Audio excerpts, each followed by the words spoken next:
Happy end of the week, everybody. I'm your host, Shad Dales, and this is the TDR Traded Black podcast here on the Benzenga Television Network.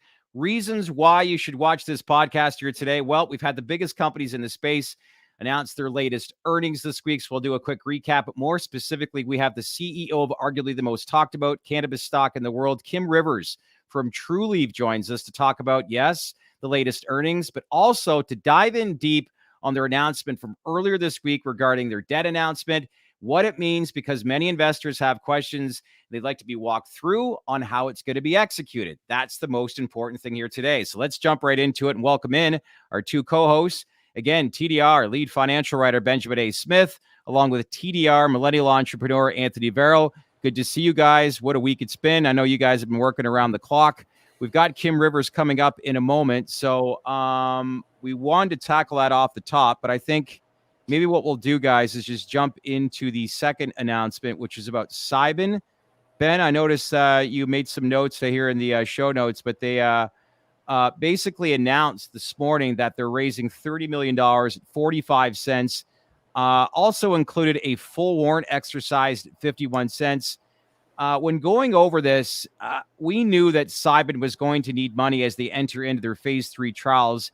With this, it appears that all systems go forward now. They're going to have the money, obviously, to execute those trials. In the short term, tough for like some of these retail investors, but the institutions that got involved, it appears that this company is set up long term to get everything done that they need to. Don't you think, Ben?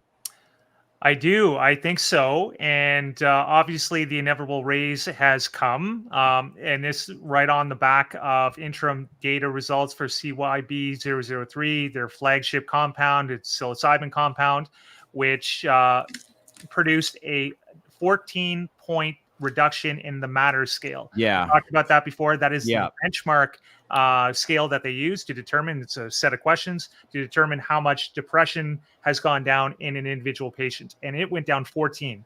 So like a standard SSRI, just for context, would go down about 3. So this is like not just something that would compete with it. This compound potentially could overthrow and become the new, frontline standard if it goes through phase 3 and efficacy and safety are there. So they raised on the back of that, of course. They're going to need money to fund the phase 3 trial. 66.6 million units with a full warrant, as you mentioned, 45 cents a share. Warrants exercise at 51 cents a share. So that's why we saw a little weakness in the price today. Yeah. It just, people, it actually opened right about the raise price, and then it dropped down a little bit and then rebounded. So, you're in for the long term. Things look good. They had to raise some money to get out there. Yeah. When you guys look at this, Anthony, this looks to be not a bad price, obviously, for institutions, but like I said, all systems go. Was 0.72 part of that? Do you guys know? I didn't see it. They weren't listed. They weren't listed. They listed that institutional investors were partaking, and I think there was some language about follow-ups. I would be very surprised if 0.72 didn't follow on. Yeah, exactly. With this investment, with the full unit, the price that it's at. I mean, it traded down 15%. It's at about 42 cents closed on the day. This is the event that I was waiting for to make an argument to get into the stock. We knew they had to raise money to get all the way through phase 3. Yeah. This is that catalyst. They're short up, and now it's let the data do the talking. Let's get through phase 3, and then if you can make it there, and if they get there, it should be blue skies. Yeah. In this name.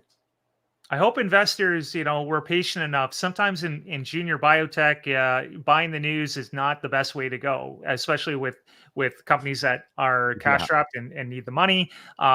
Because now there's a catalyst table ahead. They still have the full CYB003 results to come, and that's in the 16 milligram dose. And it's possible that perhaps the matter score even dropped more than what we saw at the 12 milligrams. So there are catalysts ahead. And, now that the price has decreased and now that they have funding for their phase 3, now might be, now with the dust settled, now might be a good time to look at it. And it's also important to note on the press release that they said they had existing and new institutional investors buy into this. So I'd be surprised if 0.72 didn't get a follow-on subscription here, and perhaps more institutional investors, their friend, who knows who it could be, but more institutions are subscribing to these units. Doug Drysdale doing his thing, right? Yeah, I mean, Doug executes. Doug's executed. The man knows how to raise money, doesn't he? Yeah, there's nobody. I mean, there's nobody that can say that he hasn't done what he said he was going to do. Yeah. And the data is looking very, very promising. So I mean, yeah, this is a name that if you're looking at psychedelics, it's something you should definitely have on your watch list. Yeah. Outside of the Cybin, man, has this industry been super quiet? Has it not? I won't touch anything. I personally won't touch anything outside of it. Yeah. I mean, well, the thing with Cybin too is they produce the data that's been the best. You know, the safety's there so far, but also again, the matter scale 14. I can't overemphasize how great of a reduction that was. And if they repeat that, it's going to be gold. Like even Compass had, some questions with efficacy and things like that at the higher, and they have a higher dose. So I don't know. Right now, Cybin's research is looking the best from my perspective in the whole space. Yeah. Yeah. All right, gents, let's get to the interesting part and the whole focal point of today's podcast.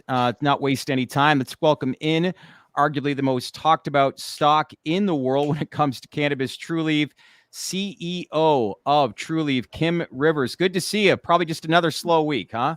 Yeah, just another normal week here in November. How are you guys? Yeah, good, really good. Great, really great. Good to have you back. Yeah, so, good to be here. I think some strong results based on your latest earnings. What's been the feedback so far amongst the investor base with what you announced earlier this week? Yeah, I think people are pleased. We're of course really excited to finally be able to showcase through our numbers what the team's been really focused on for the last over a year at this point. So it's always one of those things where there's a bit of a lag between putting things into practice in the business and then actually see it completely start to flow through in the numbers. I mean, we tried to signal that for a while now, but obviously I think we've got a little bit of a jaded base right now, which is understandable. And so folks want to actually, just a slightly, right? So I think folks want to see it actually show up. So it's wonderful. It's a great feeling. And again, kudos to the team. They've really been head down execution. It's a slog, right? I mean, some of the stuff that we've been working on, it takes time. It's not a flash in the pan. It's really fundamental execution based. And so, so it's great to be able to kind of take that high five in a year where it's been, again, it's just one foot in front of the other. So I know 2024 though, I'd like to keep things optimistic. Looks like it could be a strong year for this industry, but let's highlight some of the numbers you posted, included GAAP gross profit, of 143 million, 52% gross margin, which was improved 2% sequentially. SG&A expenses of 94 million were lowered by 2 million. EBITDA of 74 million, which was 27% of revenue. And speaking of revenue, you reported 275 million, with 96% of that revenue coming from retail sales. So clearly the audience has spoken. They like your product, Kim.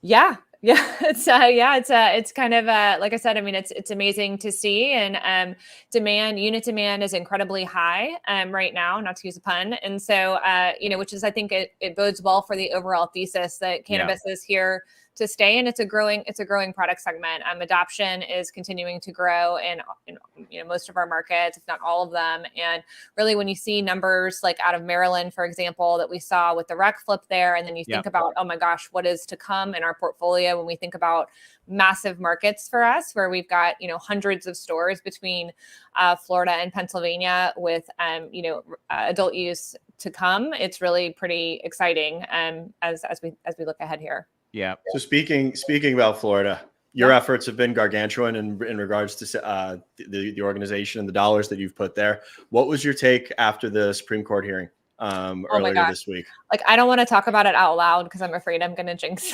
it. Like, I mean, honestly, the Attorney General doesn't even show up. That's right? So I've got a different question, then we can spin it a different way.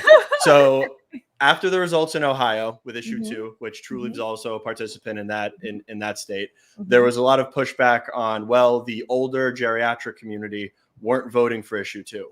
Being from Florida, I know yourself is from Florida. Yeah. I would firmly believe that culturally our population is different down here, and that geriatric population will allow us to get over the hurdle of that 60%. And I'm assuming that shows in your consumer profile in the state.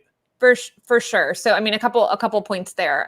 One, I think it's always good to go back to the medical ballot initiative that passed in Florida with the, the highest approval rating of any ballot initiative in the history of Florida, still to date. And so that initiative passed with over 72% of folks voting in favor.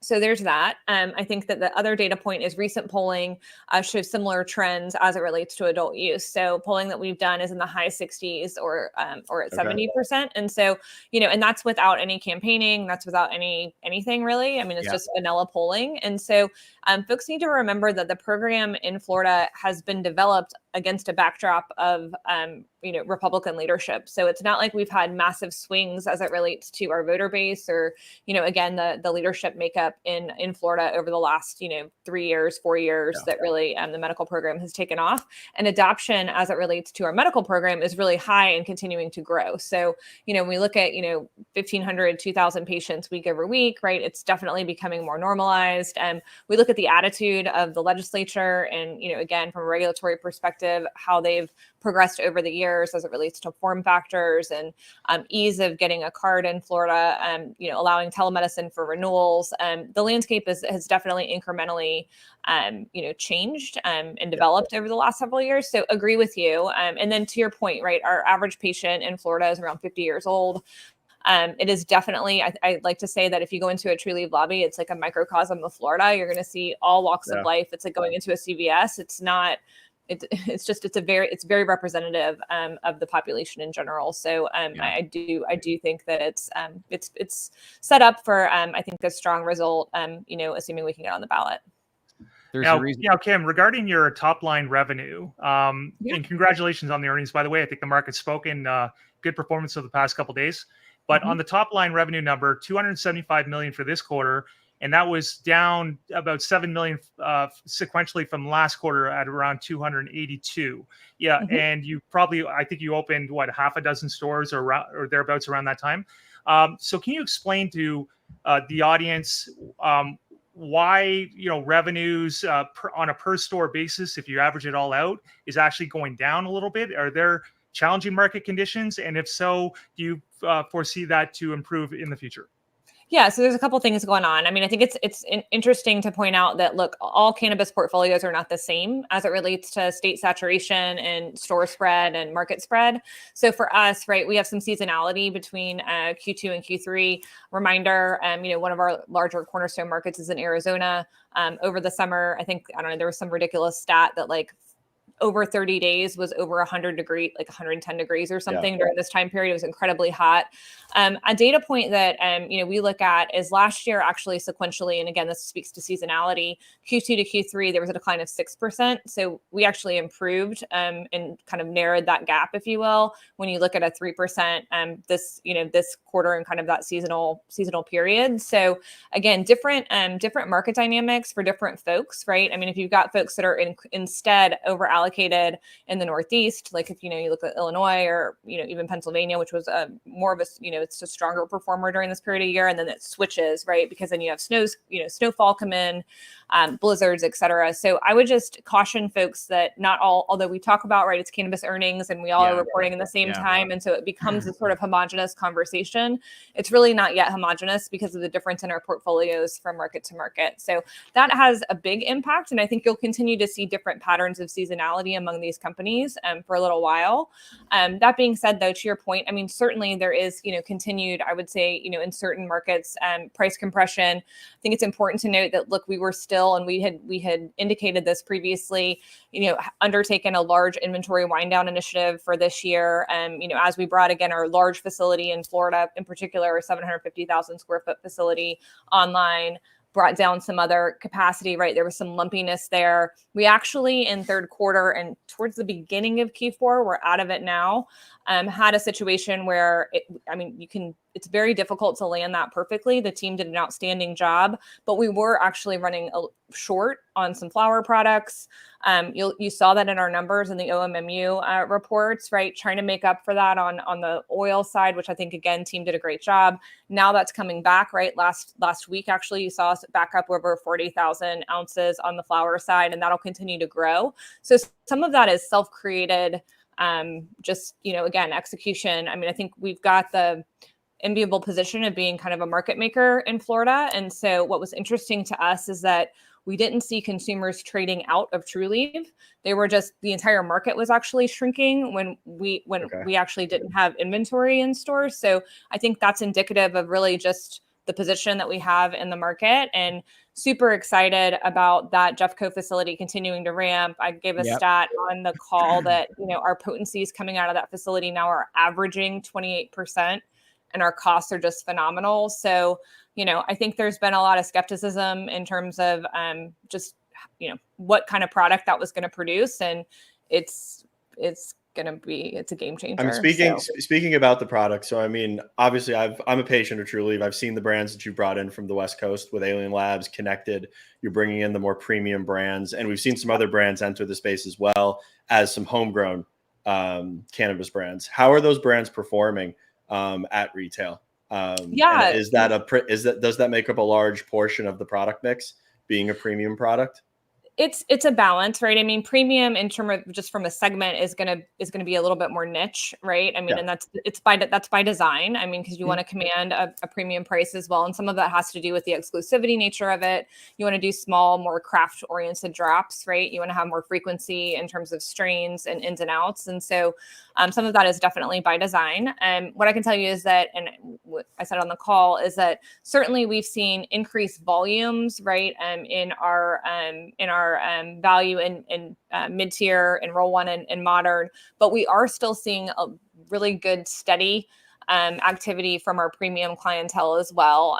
It's interesting because a lot of our premium clientele, they're committed to that tier. They really want that value proposition, and so they're a little bit more loyalist, I would say, than what we see in some of the other consumer patterns. Oh, yeah, I have friends that are patients that will only buy black tuna. That's right. That is the only strain that they will buy, and they won't deviate. So, I mean, whatever they're doing with that strain and that brand, it's definitely working.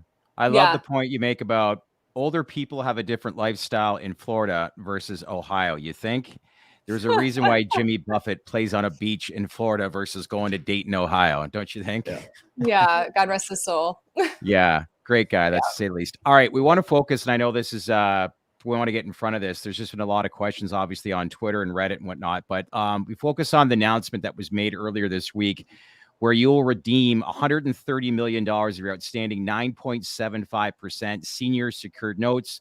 On the other side of that, you currently have $200 million in cash on hand. So based off of this, it's left the investment community. You got to love this. Just the investment community, just, speculating and going out of control. And just, how is this going to happen? So let's set the record straight. Walk us through how this will indeed happen. Yeah. So we are not, we have not lost all of our marbles. So let's start there. We're not filing, any kind of other like Chapter 11 or anything like that. That's not coming. So sorry for those of you who had that. We did not win I think somebody was like, did they hit the Powerball? Unfortunately, no. I've heard a lot of different things this week. Yeah. So yeah, I mean, so I think it's important to note that 200 million was what we exited the quarter with. Yeah. So, right. And what we said that we are continuing to generate cash, and that we are generating cash at now an improved rate from our previous quarters. And so we are continuing to make money. We also said two things as it relates to cash that are important guides for the end of the year in our forecast. We said that we plan to exit the year with at least $100 million of operating cash flow and a minimum of $70 million in free cash flow. So those two facts, along with what I'm telling you in terms of continued cash generation, should, I hope, give everyone comfort that that we are, in a good spot. And as it relates to the debt retirement, it's due. So we could pay it. Yeah. We paid it. We're going to save $20 million in interest with the two moves that we made as it relates to debt reduction. We thought it was a very prudent thing to do for the balance sheet. We didn't want to extend. We certainly didn't want to do an equity raise or anything like that. Because again, alignment with shareholders is really important to us, to me. I mean, I'm the largest shareholder. So, and again, it's you pay debt when it's due. Yeah. I mean, that's that's about 190 million in debt retirement over the last two quarters. Yeah. Yep. So Kim, walk us through what happens if, assuming the Florida Supreme Court allows the ballot, and then next year the voters speak it passes. Like, what does that mean for you as a company? Like, where does Trulieve go from there? Oh my God, it's like a mic drop moment, right? I mean, it's like that Jeffco facility is about to be producing at full scale. Yeah, it's about to be pretty. Not only Jeffco, the every night other, going to bed, that's right? right. All of the other capacity that we have, right, that we're able to ramp in very short order. So I mean, we have millions of square feet of capacity in the state of Florida that we're able to bring on, and that we ramp alongside of demand, and we can bring that capacity on relatively quickly, and get that through to our stores in approximately a 6-month period. As a reminder, the way that the initiative is written, there's a 6-month self-enactment timeframe. So feel really great in terms of where we stand from a capacity perspective, although we're constantly evaluating that as it relates to our predictions in terms of where the market is headed. And really, as it relates to our store footprint, similarly, we have 129 stores in Florida. I said on the call, are going to continue to invest in retail. We think there are still opportunities for us to invest in retail. And so, yeah, I mean, I think it's going to be an unbelievable moment. We have a market that we believe could be $6 billion in relatively short order, and plan to fully lean in and participate as that opportunity presents itself. Wow. $6 billion market. Wow. So question. I mean, I like looking at the map from Trulieve because of the markets that you're in and where they can go as the icing on the cake for Florida. What excites you more, Ohio, PA, or Georgia? Because I've been kind of vocal, and I really do feel you're going to go into Georgia and kind of have lightning strike twice with what you did in Florida. So, I mean, I'd love to hear from you which of those markets, I guess, excites you the most in terms of growth. They all excite me in different ways. I would say that, Pennsylvania has been just phenomenal in terms of the way that we've been able to assimilate those sort of, the different businesses into a unified platform. The way that we've been able to have brand equity and build brand equity very quickly there, and how those brands are resonating with consumers in Pennsylvania. We have over 50% of product now in retail that we're selling our internal brands through, which I think is really phenomenal. Yeah. And so, and we have additional capacity there too. So I think Pennsylvania to me is interesting because I think it's like a mini test case for Florida. So if that were to come in sooner, it would be important for us because I think we could get some test and learns in terms of how we scale into that business and align things. Georgia is going to be a longer time horizon, right? So it's more of a slow play for us. But I think to your point, can be massive. It's also super interesting because of the pharmacy distribution model, which is unique. And so again, gives us an opportunity to really test and learn and understand and flex that muscle. Because the reality is that we could be in a position 5 years from now, 6 years from now of being and having to go into a Publix or having to go into a CVS and restocking shelves and having that relationship right across the country. So for us to be able to do it in in kind of a test and learn fashion is, I think, really, really exciting for the team. And I think obviously the market has a lot of potential for growth. In addition to the 23 million that live in Florida, plus what is there, 140 million tourists that come into the state every single year? 138 million. Yeah. Okay. So not that you've been following this, right? No. Anyway, when you look at this, and if they do approve adult use, does Florida become overnight the largest cannabis market in the world? Yeah, I think it absolutely has the potential to be. And I've been saying this. I don't know. Sometimes I feel like I'm like in a vacuum maybe, but I have been saying I think it's the single largest catalyst I believe that we have on the horizon for the industry as well. Yeah. I mean, it's massive. Huge to say the least. Before you go, Kim says sales will go up if Florida votes yes. Does she have any ideas how Florida will vote? Yeah, I do. I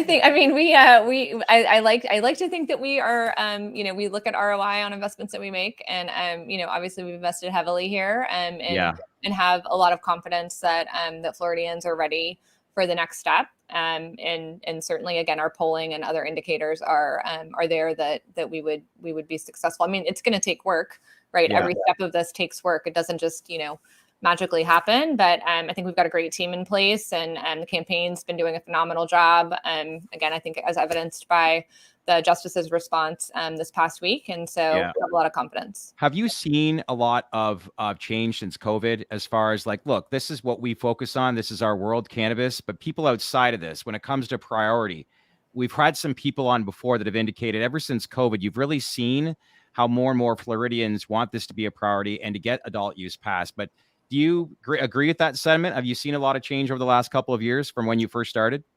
Oh gosh, yeah. I mean, from when we first started, right? I mean, we were we're evangelists, right? I mean, I was literally going and speaking in churches, really like trying to change hearts and minds, really working side by side, like with advocates at the very grassroots level to try and change sentiment and again, really get folks to think that this wasn't going to ruin their communities. For example, there's a lot of not in my backyard activity, folks that were, protesting at local zoning boards, et cetera. We don't have any of that anymore. So, we literally would have to line up speakers to go in front of, local city and county commissions to speak on the benefits and why they need cannabis for their health condition. So certainly there has been significant change. I think also when you look at the posture of policymakers, that has changed significantly as well, right? And they're not looking to throw up roadblocks for the sake of throwing up roadblocks. Yeah. They're a lot more reasonable in terms of conversation. I'm hopeful that, again, at the federal level, that it's more slowly changing at the federal level, just because you still have a hodgepodge of folks when they go home and what they see, because it's still not uniform. But with every market that changes and develops, right, you get an opportunity to have more firsthand interaction with cannabis companies and dispensaries, and that really is the biggest change maker as it relates to policy. Just continue to focus on incremental versus trying to get everything all done at once. I thought of a good idea. Maybe we should go back to that church in your early days and do a podcast there, like a Sunday service. Yeah. I mean, and it literally, there was it was packed. I remember all kinds of Q&A. Cause right, we're in the South. And so I can't imagine. That must have been interesting. Give you credit. You want to have definition of brave? When somebody makes an announcement, everybody agrees, good for you. But if you're going against the grain, that's bravery, right? But listen, I really appreciate you taking the time. Hopefully our viewers got a chance to get some good insight and some better direction based on not only your earnings, but obviously the debt announcement. But will we see you later this month in Vegas, MJ Biz? I'll be there. Nice. Awesome. We'll have to set something up and get you scheduled in for a podcast while we're out there. But again, appreciate the time and enjoy the rest of your weekend, okay? Yeah, thanks, guys. Have a good one. See ya. Thank you, Tim. Thank you for your time. Kicking butt, isn't she? Yeah, I mean, that was great. Yeah. She's always clear, concise, to the point. And I mean, I couldn't be more excited about Georgia for them. I know. mean, it's going to be a slow roll. It's not going to impact it in the immediate term, but that's going to be a big market that I got a feeling they're going to own, just like Florida.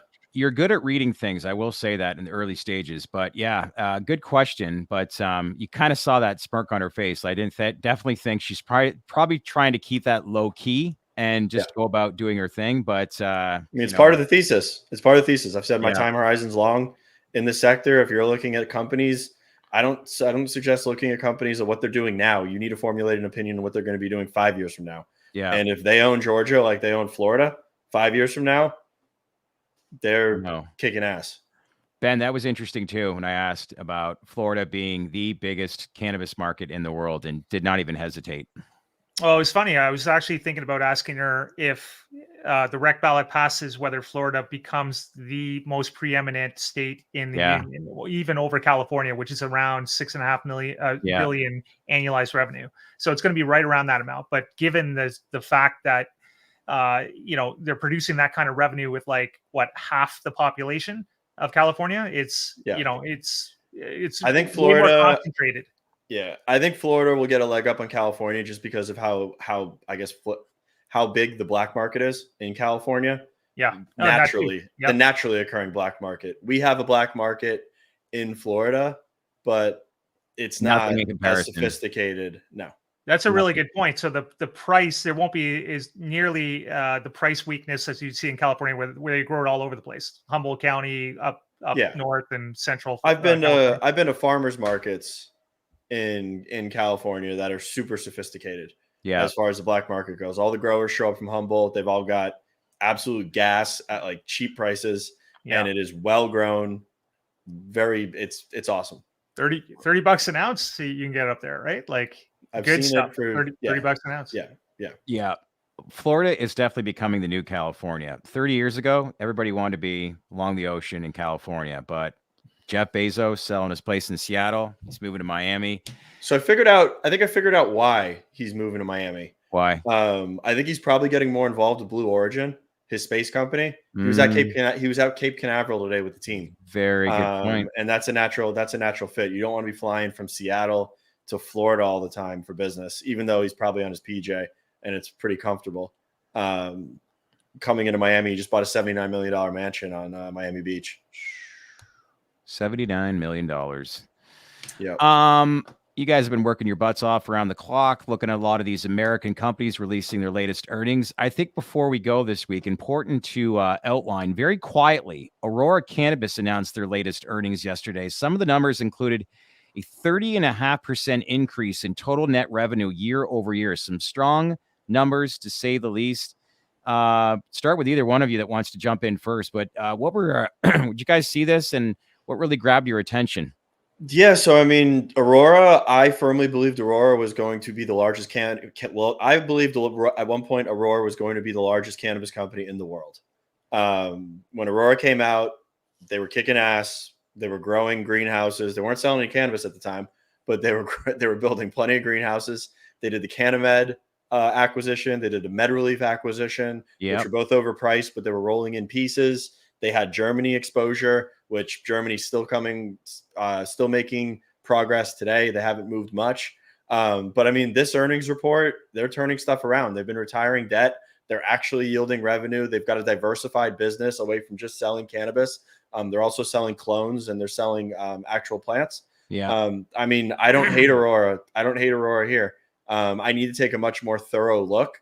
But on face value, after looking at the earnings report last night, I mean, I think it's time that people take a second look at Aurora, and they might be around here. They might have some staying power in the space. Do you guys remember? Am I reading this right, Anthony? It says net income for the 3 months ended September 30th was 300,000 Canadian in the black. So they actually made the net income this. They actually made money this quarter. I think they lost 45 million in the previous year's quarter. Oh my God. So yes, Aurora is in the black. That was not on my bingo card. I would have never thought. I mean, they had so far to go, and they actually made an income this quarter. So I thought about this. I thought about this last night when I was reading the earnings report. I looked at it and I was like, $300,000. Like, why even bother reporting that? And then I thought in my head, I'm like, holy shit, they actually made money. Yeah. Why even bother? The optics of that. I mean, this is a company that quarter-over-quarter was losing tens of millions of dollars, sometimes hundreds of millions of dollars. Yeah. So anything in the black, I mean, I'm actually shocked. I guess that's why it was up, between 6 and 10% today. I don't know where they finished up 6% today. Which is crazy to think here. This is the dislocation in the market. Aurora, on a market cap basis, is worth more than Jushi. They're worth more than the Cannabist. They are worth more than MariMed. Actually, they're worth as much as MariMed and the Cannabist combined. Yeah. Well, that tells you how big the dislocation is in the space. We're learning in this space, but we still got a lot to learn. If only Canopy can perform that sort of turnaround, then you could, all the good point prognostications are going to come true. If they can actually do what Aurora did, and I think Aurora started a little bit earlier in their turnaround than Canopy, if I'm not mistaken, maybe a couple quarters. But if they can get there, I mean, that's going to be good for them. Yeah, they did. I actually made a move into Canopy today. So we will see. Yeah, you get a chance to get out and play bingo a few times, Ben? At this point, I don't. Maybe when I'm turned 75 and I start chain smoking, then perhaps I will. Yes. Okay, last headline. Pennsylvania's governor office says Ohio marijuana legalization is another reminder of need to enact reform as lawmakers tout momentum. This was an interesting announcement, Ben. Looks like a lot of people, even the political landscape, are liking what Ohio did this week, knowing what we just heard, but basically from the governor from Pennsylvania. Yeah, this is one of the knockoff sort of details that people maybe didn't think about right away of Ohio going recreational, of the ballot being approved, is that you now have another state surrounding Pennsylvania, and that pushes additional pressure for the legislature, for the governor, for everybody involved to say, okay, why aren't we passing this here? because people are just leaving to New Jersey. They're going to Maryland, to the South. They're going all over, and they're looking at this saying, okay, it's inevitable. Everybody's leaving the state and spending money elsewhere. Why don't we just do it ourselves? It's popular. People want it. And it just became another sounding board for a spokesman for the governor to, put out those comments, right? Because the governor, the governor, Josh Shapiro, he actually campaigned on this issue. He wanted cannabis legalization to happen. Now, it's not up to him, it's up to the state legislature, but he's willing to sign that bill if it gets to his desk. And right now, the legislature is divided between Democrat House, Republican Senate, and a bill's working its way through the Senate right now, and there's hearings and so forth. But if it gets to his desk, he's going to sign it, and it will be that. Again, as a reminder, Pennsylvania does not have a ballot initiative like other states. It's one of the few that don't, so it doesn't go to the voters like it did in Ohio. It has to go through the legislature and to pass. And they're signaling that they're trying to heap on the pressure to say, "Hey guys, let's get this going. Let's get the bill through. We'll sign the bill." Yeah, duly noted. All right, gents, great week this week. Quick recap: as we said, Ohio becomes the 24th state in the country to pass and legalize adult use cannabis. Interesting developments in Florida, as we said, at least some positive momentum regarding the hearing with the Supreme Court. Biggest players announced their latest earnings. Was there anything that you guys would say is the big takeaway this week regarding any of the companies? Earnings were good. Yeah. Earnings were good. I think the two biggest surprises was seeing the Trulieve headline of the redemption of the debt, and then the 25 million share buyback from GTI. Yeah. But as far as I can see, I mean, we can nitpick if we really want to nitpick, but the fundamentals of the businesses looked healthy. All things considered. Yeah. Finally, Kim Rivers outlined her earnings here today, and as well mentioned that the company has not lost their marbles and all is fine. Lots of cash on hand and all is well moving forward with the company. We'd like to hang out longer, but I think we're probably ready for a nap. It's been a long week. And listen, to all of our viewers out there, enjoy the rest of your weekend. This is a great time, I guess, in this space right now. Week actually finished a little bit strong. We look to see what happens next week. Yeah, MSOs actually increased at the day. There was near the highs. We actually forgot in the afternoon. Yeah, there was some buying end of day. Jushi, Cresco, MSOX was up 16%. Air, Goodness Growth, Cannabis, Trulieve, Curaleaf, TerraSend. MSOs, they were all up over 7%. A lot of people anticipating or speculating that we could get an announcement imminent. I'm hearing some stuff that, it's probably going to get approved. Just don't know when. I think it's actually going to be a little bit longer than people are thinking.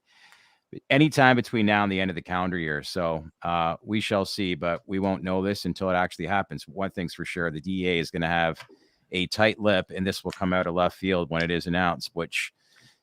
be ready. Hopefully it's going to be another letter leak. Think so? You hope so? I hope so. I just need a headline. I'm positioned now to capture the alpha of the headline. Yeah. And a reminder as well, we're actually recording a podcast with Zach George on Monday. We're probably going to push that interview out on Tuesday. SNDL. So all of our SNDL investors shall be really happy when it comes to that. And then you and I are on a plane to New York next week because we're doing a podcast in Brooklyn with Nicholas Vita at the cannabis dispensary. That's going to be kind of cool. Ben, you're holding the fort down. And then we'll be back on Friday to recap some of the new companies with their earnings next week. What are some notable names that are releasing next week? There's the cannabis. We got the cannabis. We got Jushi.